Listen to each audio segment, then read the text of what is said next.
Hello, we are back with our latest unboxing video. We have a really big box of adult fiction and nonfiction, so we will try to go through the books. I'm Eliza. Amber. We're both wearing our name tags today. It feels like a while. We are. I'm on point with my name tag, and it feels like a while since we've gotten adult fiction and nonfiction. Does it? Is it just me? Kind of. So, I'm excited about this. Oh, and none of these... Oh, did I accidentally order them unprocessed? Amber's gonna murder me on camera. Maybe we'll save it. We'll save it for after. Yeah, they're all completely unprocessed. So they look like fresh, like when you get them from the bookstore, right? It's true. Lady Clementine by Marie Benedict. This takes place in 1909, so earlier than a lot of the historical fiction we've been getting. New husband. Oh, an angry woman emerges from the crowd to attack. Oh, and the woman saves her husband, and it's not the last time that she'll save her husband. Winston Churchill. Oh, duh. Okay, I was like, Winston, what is that name? Okay, yeah, it's the story of the woman who married Winston Churchill. Okay. It's fiction. I'm pretty sure, but it's, wait. Right? Is it fiction? I think it's historical fiction. Yeah, very historical fiction. Oh, and she wrote the other Einstein, which I think was super popular. And the only woman in the room. Yeah, okay. Yeah, look at this, like, super interesting, intriguing. I like that photo. Yeah.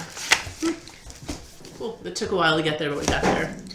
Diane Chamberlain, Big Lies in a Small Town. I feel like there are a lot of That's books like every book should have that title. It looks like it's a dual narrative, one set in 2018 and one set in 1940.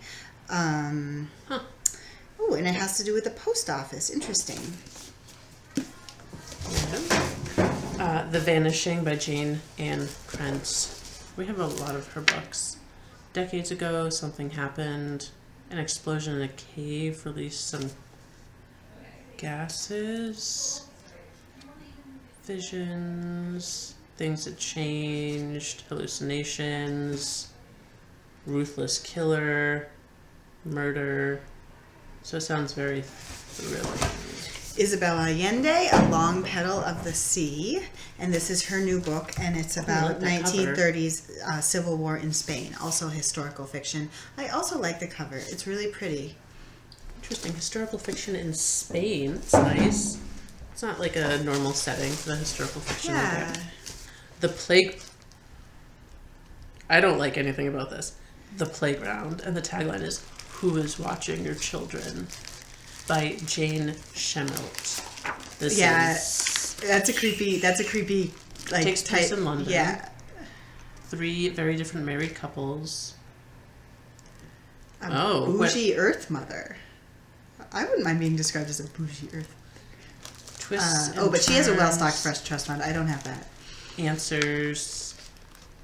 The children run wild. I think I remember reading about this. I think the couples are like having affairs with each other with their kids. Things happen. So yeah, this looks very... Don't get distracted, grown-ups. You can get distracted a little bit by your phone, but don't get distracted to the point that you're like... Yeah. American Dirt. This is I know I said that in a really cheerful voice, but I don't know if it's actually cheerful, especially since it's barbed wire. The front says grapes of wrath for our time. By Jeanine Cummins. This is getting a lot of attention, and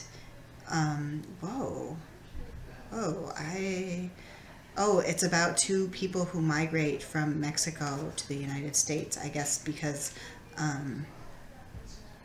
they have to flee because they're getting death threats, which I think it just happens to people. And so this seems like a very timely, topical book. That's probably why it's getting a lot of press. A Good Man by Annie Katz. There was no way for anyone to know, least of all me, that it would all end the way it did. I have a feeling this is going to be one of those where, like, things are changing right at the last page. Right? One of those thrillers. New Danielle Steele, Moral Compass. Peter Robinson, Many Rivers to Cross. It looks like it's part of a DCI Banks series. like a I think we've gotten his other books and they've been popular.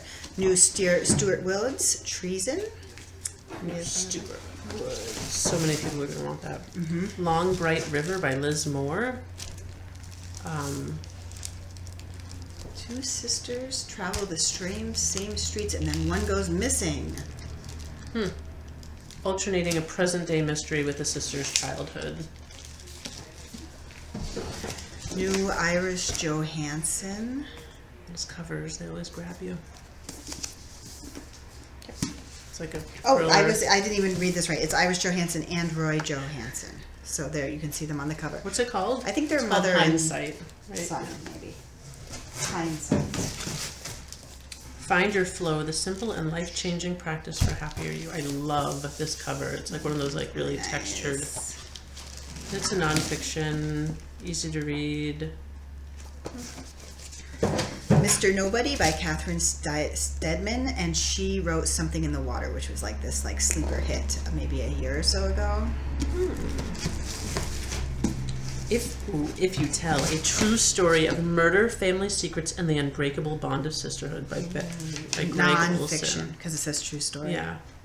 The true story of 3 young girls caught in the web of a coldly calculating killer, their mother. Ah! Whoa, I didn't expect that. There's a twist. There's a twist just on the jacket cover.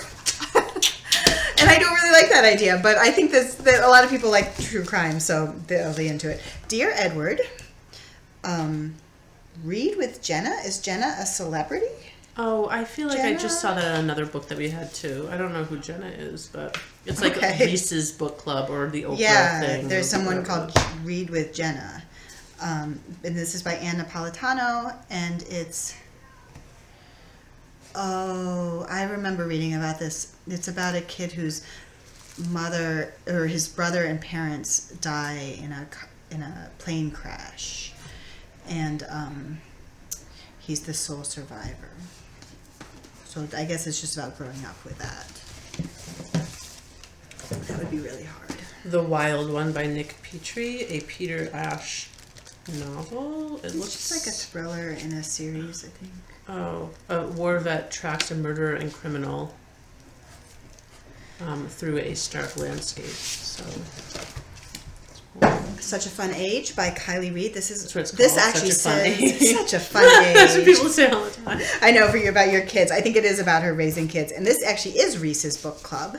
And I read about this, and all I remember is like I really wanted to read it, and now I can't remember.